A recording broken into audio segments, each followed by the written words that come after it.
Good day, YouTube, back with another video here. And as you can see, this is a 2020 Chevy Traverse that I will be pushing some content out on. Now, this is not the full build of this vehicle, but just a small part which I think that really matters. Now, this is the side molding for the passenger side. And as you can see listed here, we have different price ranges. Now, this car comes in different models. You have the high country, but then you also have your basic base models. Now, the high country has painted moldings, which matches the color of the vehicle. Now, I've decided to go with the plastic textured model only because it was cheaper. I'm saving about $100, like I said. But with a little bit of work, I could actually prep this part to resemble the OEM spec model. So what I did, I gave it a nice sand down with the orbital sander with the 800 grit sandpaper, just to get the surface much more smoother so that it would look nicer for paint, so that the textured pattern which was on the plastic molding did not present itself over the paint or the clear coat. So the smoother I can get the surface here, the much more better I can get it to resemble the rest of the moldings that are on the car, so that the parts do not have a different appearance to it. Now, keep in mind, I was also curious just to find out how much this part would actually cost if I was to take it to a paint shop to actually have it done. And I was told about the ranges of $100 to $150 just to have them paint this part for me. Now, when you look at the upper table savings here, you're not only buying a primed part for $100 more, but then you're paying an extra $100 to $150 just to actually have the part painted and prepped for the vehicle. And this is why it's good to have the upper hand to actually learn how to do some of these things, because in the long run, it's actually a big savings for you. So I want to walk you through these steps here on how I actually prepped and painted this part and got it to look just as the factory type.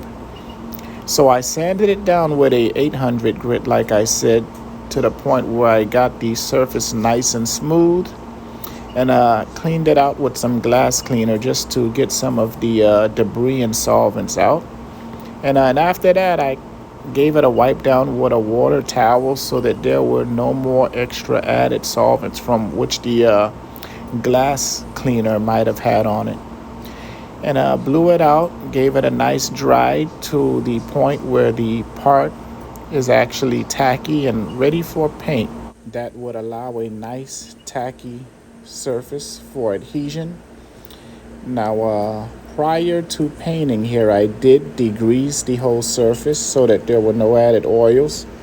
And because this part is curved, as you can see, I'm keeping about a distance of 12 inches, and I'm just working my way around, seeing to it that I don't vary the surface distance from how I'm handling the gun. I try to make sure that I keep the same amount of space in between, because moving in a little closer may cause runs, and by increasing your distance you lose that wet edge that you actually want to maintain.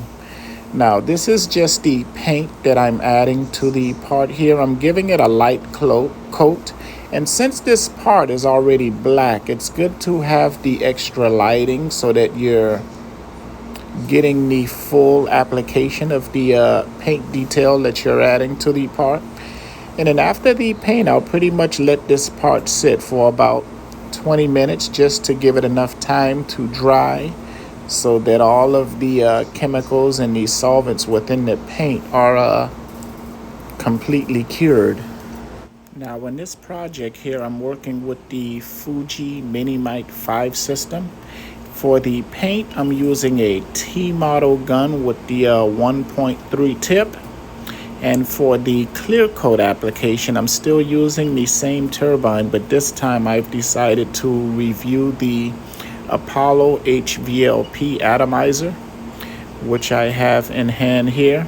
Now, what I can say about this gun, when it comes to the breakdown and the atomization of the material that is coming out of the gun, hands down, it does a better job than the T model gun.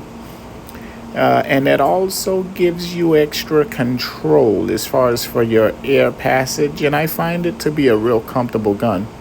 Now here I'm doing slow passes of the clear coat, and I'd say I probably got a 14-inch distance from the part, only for the reason being is that I have the air turned all the way up. Now, depending on how your settings are, because my air pressure is turned all the way up to the max, you want to increase your distance so that you do not cause a run on the part. Now, if the air was not turned all the way up, I would actually have to reduce my distance to keep that wet edge, because you will start to lose that edge, and then that only reduces the quality of the application of the clear coat here. But as far as the process, it's still the same process, slow passes of the gun throughout the whole part here. And then I examine just to see how the material is actually laying down. I give it a couple of minutes to actually flash through to see whether I need to add another coat or not, just to give it that real thick clear coat layering application. Now, after some time here in examining the part, I've decided to give it another layer, since the surface is still wet, but at the same time I've come to the conclusion that another layer would actually give it a much more thicker coat compared to how the factory model is. So I'm still doing my slow passes, but at the same time, you want to be careful so that you do not get solvent pop over your material. You want to give it enough time to actually cure. But if it has not cured yet and it's still going through the process, I find that adding another layer right on top of the other one so that they can combine and cure together does not really cause an issue. But be careful how you're applying that second coat, because at times it does aggravate the layer that is already there, which could cause a lot of issues. I come to find bubbling because you're applying that pressure over a layer that's not fully cured. So in the midst of those two layers trying to combine, it actually bubbles depending on the amount of pressure that you have coming out of your gun. But as you can see here over that other layer, we do have a nice wet coat here. I'll give it some time just to let it flash off a little. And depending on how it looks, at times it may need a slight wet sand and buff, or just a slight wet sand, and give it another layering of clear. But this is it here. This is, I'd say, after 6 hours of actually letting the part sit. As you can see, it still has maintained its shine. It has not depleted. It's still going through the curing phase, so I'm going to let this sit a little more. I do not want to put my hands on it, because that will actually create a fingerprint, which can be a problem.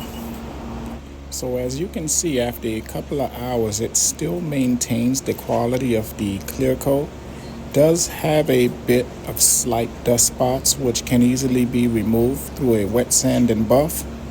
But in comparison, here at the top, this is the original factory molding that I have, compared to the textured model, which I've prepped to match the factory one.